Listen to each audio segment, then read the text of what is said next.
Ahora Marian López, asesora de finanzas personales, y bueno, hablaremos un poco de tu trabajo y demás. Vale. Hola, ¿qué tal, Marian? Hola, bien. Pues nada, bueno, yo quería comentar que has creado un blog dentro de vuestra web de garciaslopez.es que se llama Economía para Torpes, en la que presentas frases que me han parecido muy interesantes en la presentación del blog, que me parece que dan buena fe de cómo funciona a día de hoy el sector bancario.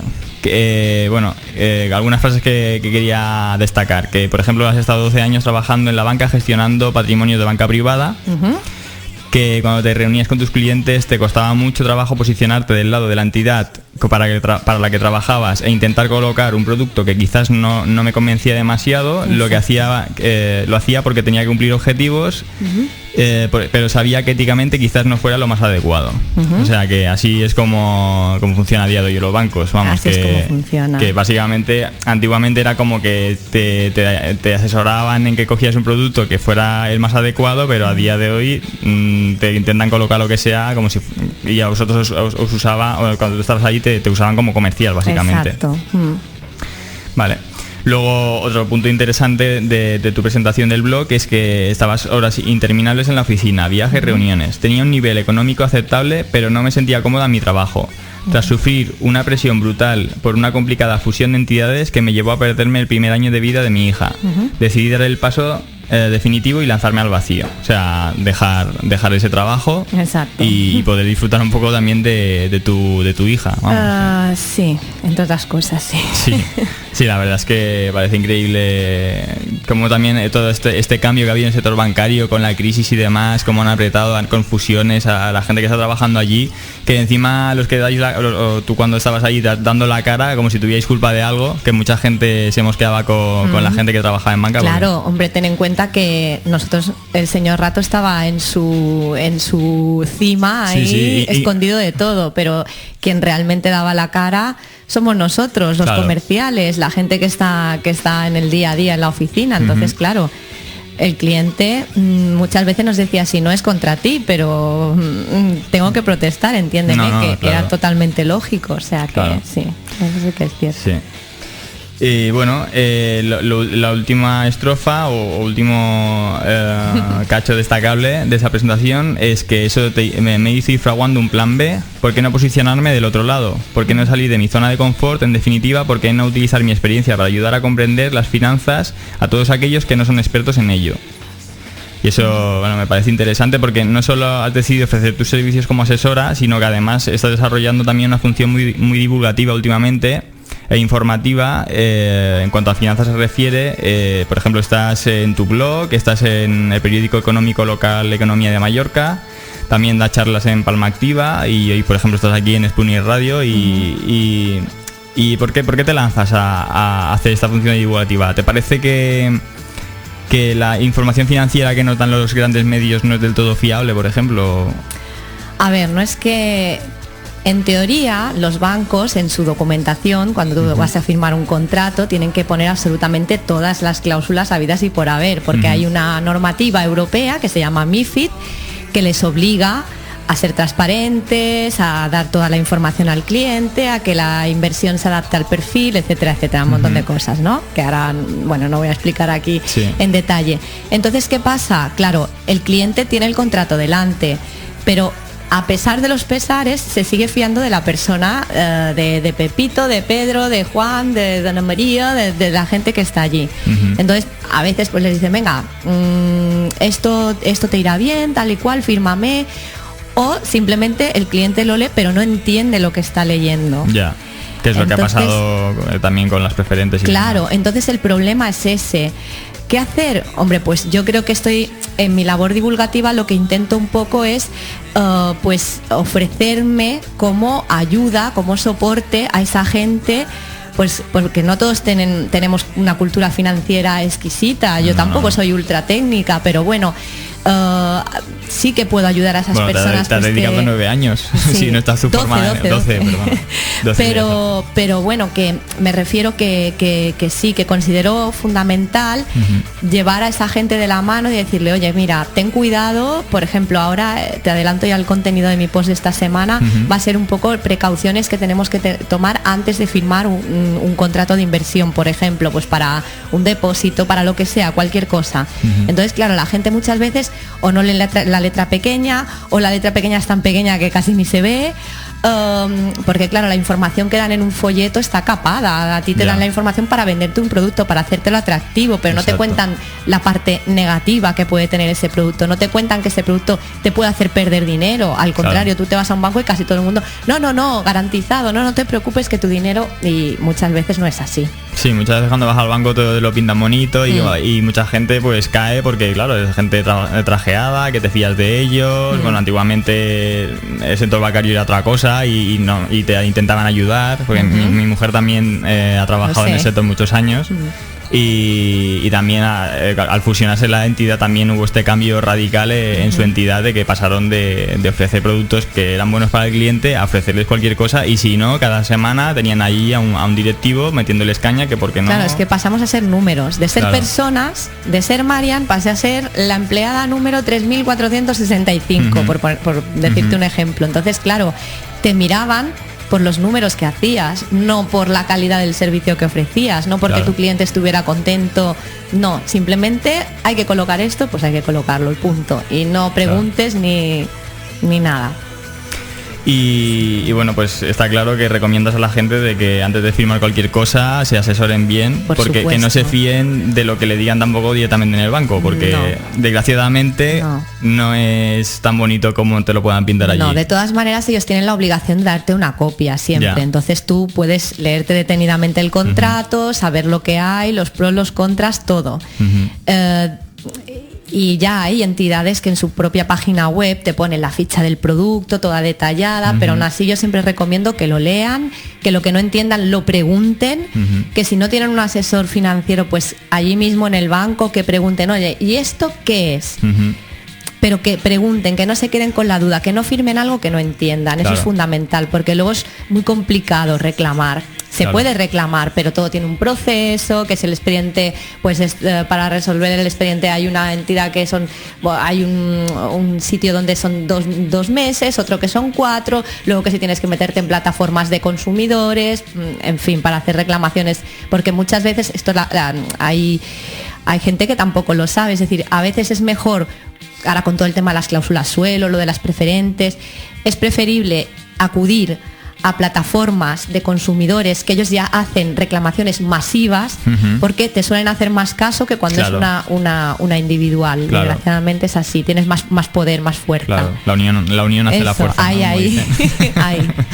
Y bueno, por dar algún consejillo a la gente, sabiendo que hay muchos productos que no pueden ser, que no son del todo recomendables, como ha pasado con las preferentes y demás, ¿hay algún producto financiero a día de hoy que te parezca que es interesante para la gente?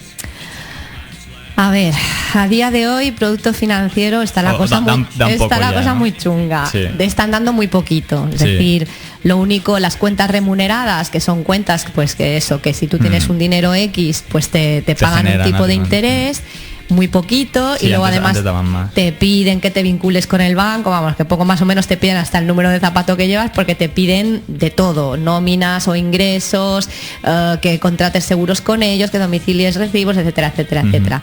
Luego están los plazos fijos o los depósitos, que actualmente prácticamente no dan nada. Y lo que sí puede ser algo recomendable, que sí, esto siempre lo digo, aunque parezca mentira, son planes de pensiones o planes de ahorro. Esto sí, porque aparte de ventajas fiscales que tienen, que tú te puedes deducir si vas haciendo aportaciones a los planes de pensiones, cada año en tu declaración de la renta te lo puedes deducir, pues es importante de cara a un futuro que pinta bastante incierto. Entonces, hoy por hoy es el único producto que tiene cierta ventaja fiscal, que te permite ahorrar de cara al futuro, aunque nosotros digamos, madre mía, pero si de aquí a que yo me jubile faltan 100 años, da igual, pero hay que tenerlo en cuenta, porque tal como están las cosas y como están los políticos, el día de mañana cuando vayan a rascar en las arcas no va a haber ni un euro. Ya. Y a ver de dónde sacan la pasta, de apretar a los demás y que los demás paguen más impuestos. Entonces, bueno, esos 2 tipos de producto, pero poca cosa, ¿no? No hay, sí, porque luego ya te están ofreciendo. Los bancos nunca aprenden. Entonces, es una empresa que yo no sé, pero no aprenden de los errores. Es un consejo que yo siempre doy. Aprende de tus errores, no los tomes como algo malo, sino para mejorar. Bueno, aprenden. Entonces, ¿ahora qué están haciendo? Ofreciendo unos productos súper raros que se llaman estructuras, que van referenciados a acciones, a tal, que si una acción sube, te pagan, si no sube, no te pagan y tal y cual, para ofrecer más rentabilidad, pero eso tiene una trampa, es decir, puedes llegar a perder dinero. Ellos te dicen, te damos un 4 al año, pero ahí hay riesgo de capital. Claro. Entonces hay una norma básica que siempre que esta es muy fácil y dicen a mayor riesgo, más beneficio, ¿no?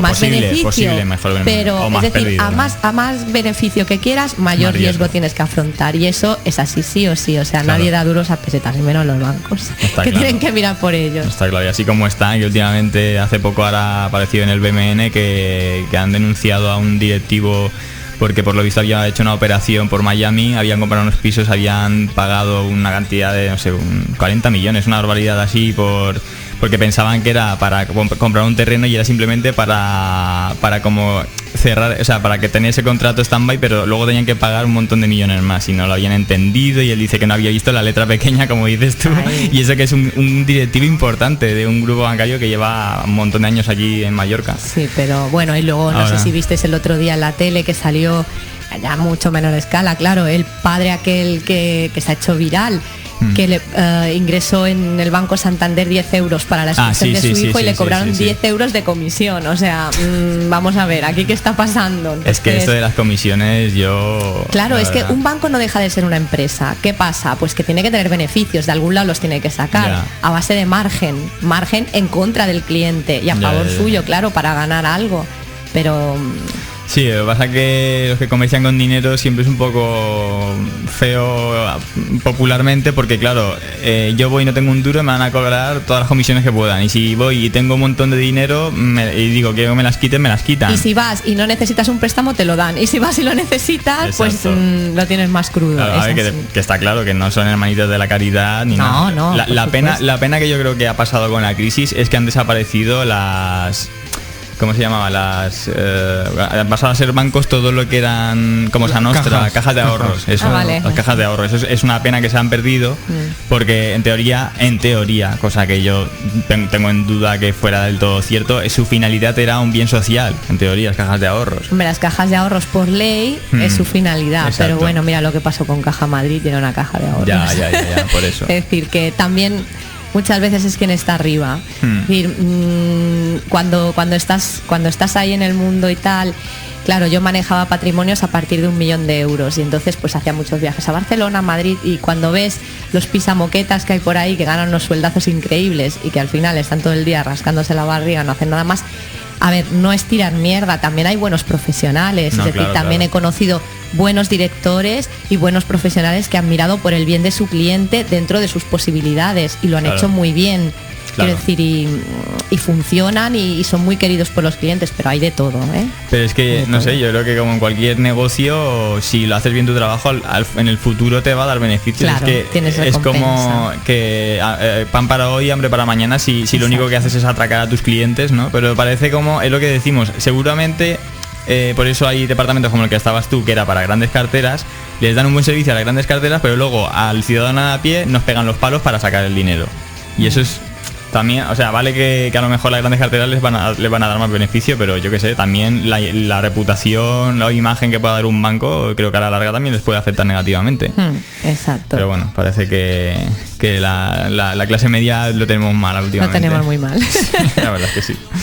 Bueno, ya para ir acabando, en tu blog he visto que tocas temas muy interesantes, y uno que me pareció bastante interesante es ¿qué haces si no puedes pagar la hipoteca? Y por si alguno de nuestros oyentes se encuentra en esa situación, puedes dar algunos puntos así clave sobre lo que pueden hacer si no pueden pagar su hipoteca. Algún punto así que te parezca destacable de lo que comentabas. Bueno, o bueno, pueden comentar tu blog, que pueden pueden verlo en el blog, en www.garciaslopezasesores.es /bloque economía para torpes, es un poco así, pero bueno, está ahí.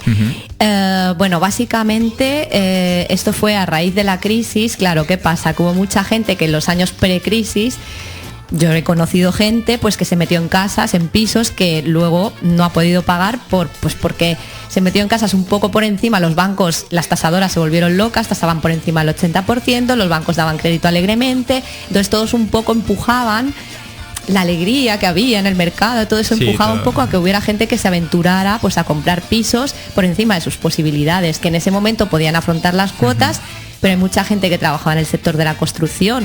Y no me estoy refiriendo simplemente a obreros, también me refiero a jefes, a constructores incluso, y tal, pues que han perdido su empresa totalmente, se han quedado sin nada. Entonces luego no pueden afrontar esa cuota, no pueden afrontar el pago. ¿Qué hacer? Lo primero, antes de nada, sentarte, reflexionar, mirar realmente de ajustar todos tus gastos, a ver en qué puedes reducir para poder afrontar el pago de la cuota.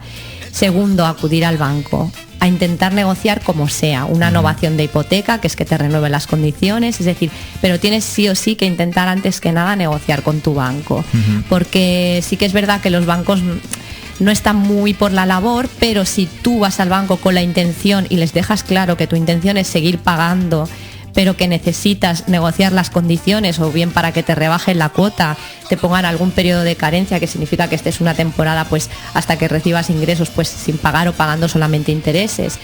Todo este tipo de condiciones sí que se pueden negociar con el banco. Claro. Tienen una serie de gastos, pero lo puedes conseguir, porque claro, al banco también le interesa no tener morosidad, quitarse de en medio a los impagados, y todo esto. Y no quedarse con pisos que al fin y al cabo... Y no quedarse con un stock de pisos, que es la inmobiliaria más grande de España. Entonces, eso es fundamental. Y si no da resultado, pues luego ya acudir por la vía legal. Efectivamente, es que si no da resultado eso...